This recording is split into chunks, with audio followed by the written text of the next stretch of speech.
Hi everyone, Justin Golston here.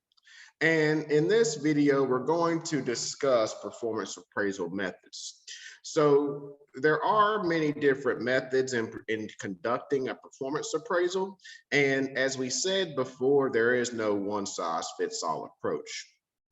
So in going through some of those performance appraisal methods, we're going to first discuss the quantitative method. And quantitative methods are truly objective methods where it removes the subjective judgment from the evaluation process, as the quantitative methods are easily quantifiable and measurable.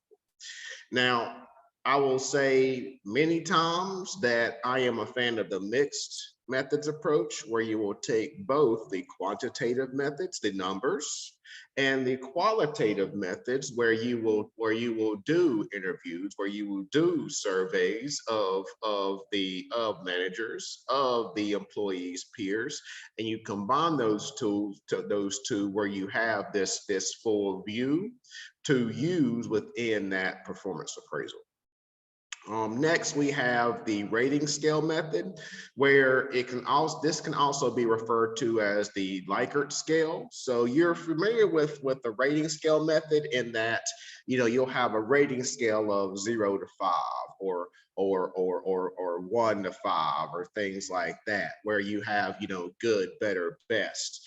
So this rating method is where you would have a number of tools and traits for that employee, and you can use that rating scale, and you can actually apply different weights to that rating scale. So again, that rating scale method is whenever you would have the range of 0 to 5, 1 to 7, 0 to 7, and things like that. Another interesting performance appraisal approach is the critical incident method. And the critical incident method is where we can define any behavior an employee has, whether it is positive or negative, and the supervisor will record critical incidents by the employees, and they will use these critical incidents to evaluate the employee during the actual performance appraisal process. So, as we've seen, there are a number of different methods that can be used. So going on to the ranking method.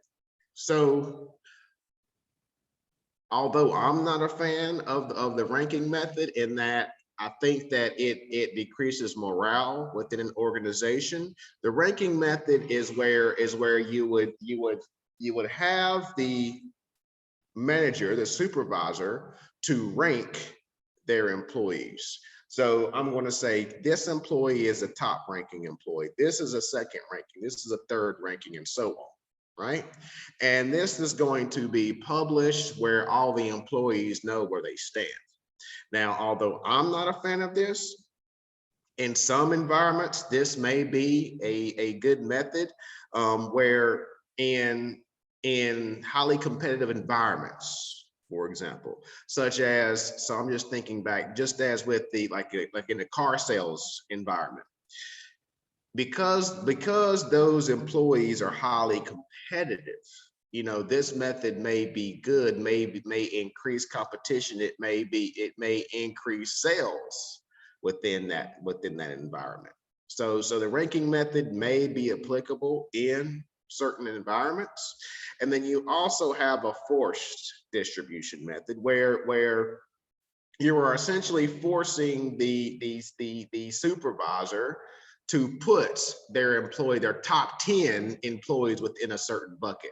So regardless of what their performance would be, I would say, okay, I have 100 employees, hypothetically. You put 10 of your employees in the top 10. Which of your employees are in the top 10? Based on your subjectivity, very subjective, right? So that's what the forced distribution method is going to identify. And then you also have a behaviorally anchored rating scale. That's also referred to as the BARS method. And the BARS method will combine the rating scale and the critical incidence methods. Now, the BARS method is good is in that it reduces the rate of bias because it uses work-related criteria, and it uses a combination of two other methods. So that's one reason. That's one way that that's one reason why this method is used in certain environments. Now, from my perspective, based on my experience, the 360-degree feedback evaluation is one that I use often. It's one that I found success in. It's one that, as a management consultant, I have implemented in a number of work environments. Now, the 360-degree feedback evaluation method is where you get not only do you get the inputs and thoughts of the manager, of the supervisor, you also get feedback from that employees peers, that employees customers, that employees suppliers, and other team leaders from other departments.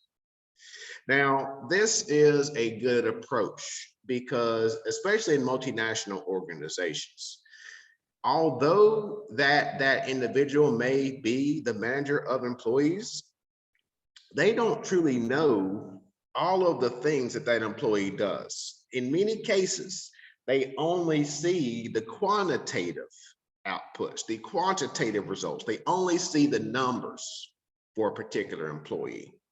Okay. Now, because they only see the numbers, it is good to get that qualitative aspect in surveying that employee's peers. So the 360-degree feedback evaluation is one tool that I found a lot of value in, because you get so many different areas to assess from an employee perspective. Okay. So, although there are a number of different methods that can be used in a performance evaluation, some of these do indeed have their drawbacks. Now, we do have some things that we refer to as contrast error, where we're comparing people to each other as opposed to standards. So that's why we need to standardize this evaluation criteria, this performance appraisal, regardless of the role within the organization, regardless of the department that employee works in. We need to standardize everything as much as possible so that everyone is on an equal playing field. So some of the issues that we may see within a performance appraisal that we need to be aware of, so we can mitigate these risks as much as possible. One of those is referred to as a halo effect. And the halo effect is where the manager, the evaluator, will have one aspect to dictate the entire appraisal. So for example, if an employee does one thing very well, that can overshadow all of the areas for improvement, all of the negatives that employee does. Now on the flip side, that can be the same thing, where you can have one thing that the employee does not do so well, one thing that the employee does not do so well, and then that will overshadow all of the great things that employee does, right? So that's the halo effect, and that is one thing that actually happens a lot within organizations around the world. Now, another common issue that we have with performance appraisals is stereotyping, right? Now, in some parts of the world, this is an issue where you will take an employee's characteristics, in many cases out of their control, and you will base your evaluation on that. So for example, race, height, gender, religion, that will go into consideration whenever managers are doing performance appraisals.